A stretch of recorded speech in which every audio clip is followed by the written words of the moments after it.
semuanya, kenalin nama saya Farzana Nur Apiko, biasa dipanggil Apik, dan teman saya. Hai semuanya, kenalin nama saya Elga Tikasari, bisa dipanggil Elga. Satu lagi. Halo semuanya, perkenalkan nama saya Awalia Tusoba, bisa dipanggil Alia.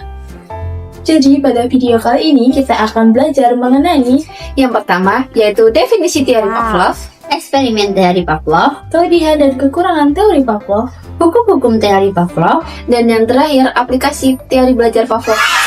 menyaksikan. Teori belajar Pavlov yang biasa dikenal sebagai teori competition klasik atau classical conditioning adalah teori yang menjelaskan bagaimana perilaku dapat dipelajari melalui asosiasi antara stimulus yang dapat memicu respon.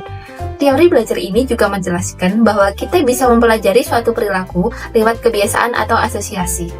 Ivan Pavlov melakukan eksperimen menggunakan anjing dan bunyi bel untuk menjelaskan prinsip dasar pengkondisian klasik. Yuk kita gali lebih dalam konsep ini. Gambar pertama, ketika anjing diberi makanan atau rangsangan tanpa syarat, UCS secara otomatis ia akan mengeluarkan air liur atau respon tanpa syarat UCR. Gambar kedua, saat anjing hanya mendengar bunyi bel, ia tidak memberikan reaksi apapun dan tidak mengeluarkan air liur. Pada gambar ketiga, dalam percobaan ini, anjing dibunyikan bel atau rangsangan bersyarat CS, lalu segera diberi makanan. Akibatnya, anjing mengeluarkan air liur karena makanan tersebut. Pada gambar keempat, setelah proses ini diulang beberapa kali, anjing mulai terbiasa. Akhirnya, ketika mendengar bunyi bel saja tanpa diberi makanan, anjing tetap mengeluarkan air liur. Agar anjing bisa mengeluarkan air liur hanya dengan mendengar bunyi bel harus selalu dibunyikan beberapa saat sebelum makanan diberikan. Dan hal ini dilakukan berulang kali. Dengan pengulangan tersebut, anjing belajar mengasosiasikan bunyi bel dengan makanan. Akhirnya, tanpa makanan pun, bunyi bel sudah cukup untuk membuat anjing bereaksi dengan mengeluarkan air liur. Nah, pada teori Pavlov ini tentunya ada kelebihan dan kekurangannya. Kelebihannya yang pertama itu membentuk kebiasaan melalui pengulangan. Contohnya, siswa setiap hari diberi latihan berhitung akan terbiasa menghitung cepat dan akurat karena proses pengulangan yang terus dilakukan. Yang kedua itu mudah diterapkan dalam pendidikan dan pelatihan.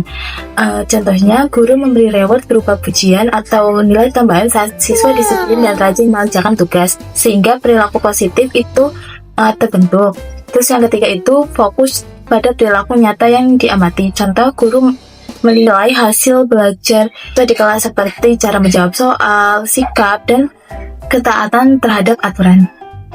Untuk kekurangan teori Pavlov, yang pertama hanya menekankan perilaku, tidak proses berpikir. Contohnya, siswa mungkin bisa menjawab soal dengan benar dan terbiasa latihan, tapi belum tentu memahami konsep secara mendalam. Terus yang kedua itu kurang cocok untuk perilaku manusia yang kompleks. Misalnya, teori ini tidak bisa menjelaskan perilaku seperti kreativitas, empati, atau motivasi yang berasal dari dalam diri. Yang ketiga itu mengabaikan perbedaan individu dalam belajar. Contoh, semua siswa diberi perlakuan yang sama, padahal secara belajar dan kecepatan memahami tiap siswa itu berbeda. Yang keempat, menjelaskan pembelajaran tanpa stimulus langsung. Misalnya ketika siswa memahami pelajaran hanya dengan membaca buku atau menonton video tanpa harus diberi hadiah atau hukuman. Nah, pada teori Pavlov ini terdapat dua hukum. Yang pertama itu law of respondent conditioning atau hukum pembiasaan yang dituntut, di mana jika terdapat dua perangsang yang dihadirkan secara terus-menerus, maka salah satu perangsangnya berupa hal yang menyenangkan atau menguatkan sehingga perilaku itu dapat meningkat. Contohnya, ketika siswa bisa menjawab soal biologi, siswa itu akan diberi reward oleh guru sehingga siswa tersebut akan bertanya pada kemudian hari. Nah, hukum yang kedua adalah law of response extinction. Jika perilaku yang telah diperkuat tadi didatangkan kembali tanpa memberi penguat, maka intensitas perilaku tersebut akan menurun. Contohnya, ketika guru meminta siswa bertanya, namun guru tidak memberikan hadiah, lama-kelamaan perilaku bertanya akan menurun atau hilang. Aplikasi teori belajar Pavlov ini yaitu guru bisa menciptakan suasana belajar yang positif.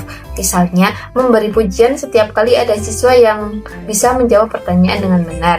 Lalu lama-kelamaan, siswa akan merasa senang dan termotivasi setiap kali belajar karena sudah terbiasa dikaitkan dengan hal-hal yang positif.